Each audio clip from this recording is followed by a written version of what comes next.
Ben yıllarca bu savaşın bir galibinin olmayacağı üzerinden barış savunuculuğu yaptım. Ve galibinin olmayacağı ispatlandı şimdi. 42 yılda, özellikle son 10 yılda ödenen bedellere baktığımız zaman kaybedenin iki taraf olduğu ve binlerce insanın yaşamına mal olduğunun yanında en önemli şey bu kuşkusuz. Çöken bir ekonomi aslında kaybedenin her iki taraf olduğunu gösteriyor. Kazanan birileri var elbette. Bu son 10 yılda, 2015'te özellikle yine yaklaşıldığı zaman bu sefer bizzat Tayyip Erdoğan tarafından masaya tekme vurularak dağıtılan bir süreçten sonra 10 yılın sadece maliyeti milyarlarca doları ekonomiye yük olarak gelen rakamları, çok bu rakamlara hakim olmasam da kendi yaşamımızda bunu hissediyoruz. Enflasyonla, ekonominin çökmesiyle, üretimin çökmesiyle toplum bunu yaşıyor aslında. Bütün mesele savaşın ekonomik çöküntüdeki payının ne olduğunu insanların düşünüp değerlendirmesi gerek. Şimdi yeniden bu sürecin başarısızlıkla sonuçlanması çok daha büyük bir yıkımı getirecek, kuşkusuz getirir. Bunu düşünerek artık barıştan başka çözümün, barıştan başka bir yolun olmayacağını bütün toplumun anlaması lazım. Kazanan birileri oldu tabii. Özellikle bir savaş ekonomisi üredi son 10 yılda. İHA, SİHA üretenler bunun adeta bu savaşla kendi ürettikleri silahların reklamını yaptılar. Dünyaya tanıttılar. Ukrayna'ya bile satış yaptılar. Dünyaya hala satış anlaşmaları, İspanyollara anlaşmalar yapılıyor ve bununla övünülüyor.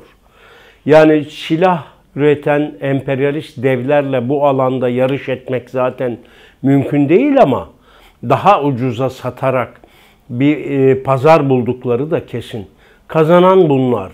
Silah üreticileri kazandı. Eskiden tamamen dışarıdan alınıyordu. Şimdi içeride yapılması bunun bedelinin halkın ödediği gerçeğini değiştirmiyor. Dışarıdan Amerika'dan silah satın alan, uçak satın alan bir Türkiye ile Bayraktar'dan veya işte yerli üretimden satın alan silahlı kuvvetlerin arasında bir fark yok. Bedeli halk vergileriyle, ekonomideki yoksullaşmayla bizler ödüyoruz bunun parasını. Tabii bu hisseler satışları arttığı için yükselmişti. Şimdi silaha ihtiyacı olmayacak. En azından bu alanda silaha ihtiyacı olmayacak. Tabii ki bir devletin caydırıcı güç olarak bir ordu besleyen devletin savunması için kuşkusuz silah harcaması bugünkü dünya düzeni içinde kaçınılmaz gibi görünüyor. Ama şu kesin, biz caydırıcı bir gücü tutmaktan çok iç güvenlik, tırnak içinde terörle mücadele adı altında, özellikle güney komşumuz Suriye topraklarında 10 yıldır süren neredeyse bir savaş halini yaşıyoruz. İnsanların kendi sokaklarında bombaları patlamasa da aslında bunu ekonomik olarak yaşadılar. Çoğu bunun farkında değildi. Bir savaş mı var? Terörle mücadele ediliyor. Türk Silahlı Kuvvetleri terörle mücadele ediyor gibi yansıtılıyordu. Ben bunun canlı tanıklarından biriyim. Evet, bir savaş vardı ve çünkü ben bu savaşın bir tarafında bir 14 yıl en azından savaş pilotu olarak görev yaptım, çalıştım. Böyle bir savaşa katılmamak en büyük şansım oldu. Ama o tarafın içinde tanıklık ettiklerim bile savaşın çirkin yüzünü görmeme yetti. Tabii birçok ayağı var. Yani bugüne kadar kendisini var eden bir Türklük kavramı mesela şimdi el değiştiriyor. Yani bu çok toplumda karşılığı olan bir şey. her Türk asker doğar diye bir söz başka hangi ülkede olabilir? Bu kendisini var ettiği ve bununla gurur duyduğu bir şey. Aslında utanılacak bir şey. Niye asker doğayım ben demesi lazımken bir Mustafa Kemal'in veya başka birinin askeri olmakla övünebiliyor mesela. Niye asker olalım? Bunu sorgulamadan birçok kavramı barış ortadan kaldıracak. Öyle olunca da bundan kendisine pay çıkabileceği hesabında olan, özellikle kendini ülkücü hareketten gelen, işte Zafer Partisi ve İyi Parti gibi ırkçı temelli siyaset yapan, milliyetçi olduklarını söyleyenler buna sarılarak MHP'den boşalan bir yeri biz doldururuz ve buradan da biz de bir iktidar ortaklığı yakalayabiliriz gibi bir hesap içindeler. Bunlar da küçük iktidar hesapları. Oysa milliyetçiliğin de gereğidir barış aslında.